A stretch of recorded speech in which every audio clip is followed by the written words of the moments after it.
அனைவருக்கும் வணக்கம். நான் உங்கள் கார்த்தி சரவணன். இன்றைக்கி நம்ம எல்லாருமே கடவுளை குறை சொல்லிட்டு தான் இருக்கோம். ஏன் எனக்கு மட்டும் இந்த பிரச்சனை வருது? ஏன் எனக்கு மட்டும் இவ்வளோ கஷ்டம் வருது? கடவுள் ஏன் எனக்கு மட்டும் இவ்வளோ கஷ்டத்தை கொடுக்குறாரு? எனக்கு மட்டும் இப்படி நடக்குது அப்படின்னு நம்ம நினச்சி பயந்துக்கிட்டு கடவுளை குறை சொல்லிக்கிட்டே இருக்கோம். நான் பிரச்சனை யாருக்கு தான் இல்லை சொல்லுங்கள். எவ்வளோ பெரிய ஆளாக இருந்தாலும் பிரச்சனை இருக்கத்தான் செய்யுது. உங்களுக்கு தகுந்தாப்புல பிரச்சனை இருக்கத்தான் செய்யுது. பிரச்சனை இல்லாத ஆளே இல்லை. ஓகேவா? முதல்ல அதை புரிஞ்சுக்குங்க. இப்போ கடவுள் உங்களுக்கு இந்த பிரச்சனையை கொடுக்குறாரு, கஷ்டத்தை கொடுக்குறாருன்னா ஒன்றும் இல்லை. அது உங்களை பக்குவப்படுத்துறதுக்காண்டி தான் கொடுக்குறாரு. ஓகேவா? அதுக்கான சொல்யூஷனை அவரே கொடுத்துருவாரு. நீங்கள் அமைதியாக இருந்தாலே போதும், அதுக்கான சொல்யூஷன் அவரே கொடுத்துருவாரு. ஓகேவா? முழுமையாக அந்த கடவுளை நம்புங்க.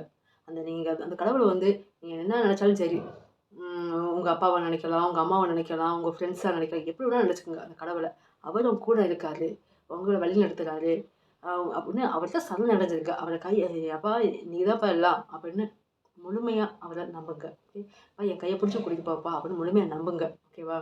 கடவுளே உங்கள் கூட இருந்தால் இந்த பிரச்சனைலாம் ஒரு பெருசா சொல்லுங்கள். எவ்வளோ பெரிய பிரச்சனை, எவ்வளோ பெரிய கஷ்டம் கூட வரட்டும், கடவுள் உங்கள் கூட இருக்காரு. அப்போ என்ன எல்லாத்தையும் அவர் பார்த்துக்குவாரு. ஓகேவா? அப்படின்னு முழுமையாக நம்புங்க.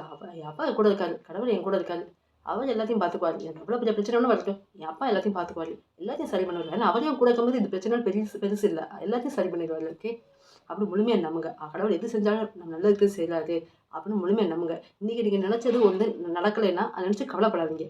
உண்மையிலே கடவுள் ஏதோ நல்லதுக்கு தான் கொடுக்குறாரு நமக்கு அப்படின்னு. நீங்கள் நினச்சது ஒன்றுக்கு வேற ஒன்று கிடச்சிருக்கும். ஸோ கடவுள் ஏதோ நல்லது தான் நம்ம செஞ்சுருக்காருன்னு முழுமையாக நம்புங்க. அது பின்னாடி உங்களுக்கு புரியும். ஓகே, கடவுள் இந்த காரணத்துக்கானது நமக்கு அதை தடுத்திருக்காரு அப்படின்னு உண்மையே புரியும். ஓகேவா?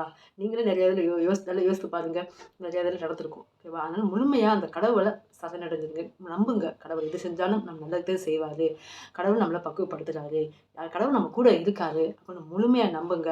உங்கள் லைஃப் நல்லா இருக்கும். உங்கள் லைஃப்பில் பல மிராக்கள் நடக்கும். ஓகேவா? அவரை நம்புனா பல மிராக்களில் உங்கள் லைஃப்பில் நடத்தி காட்டுவார். ஓகேவா?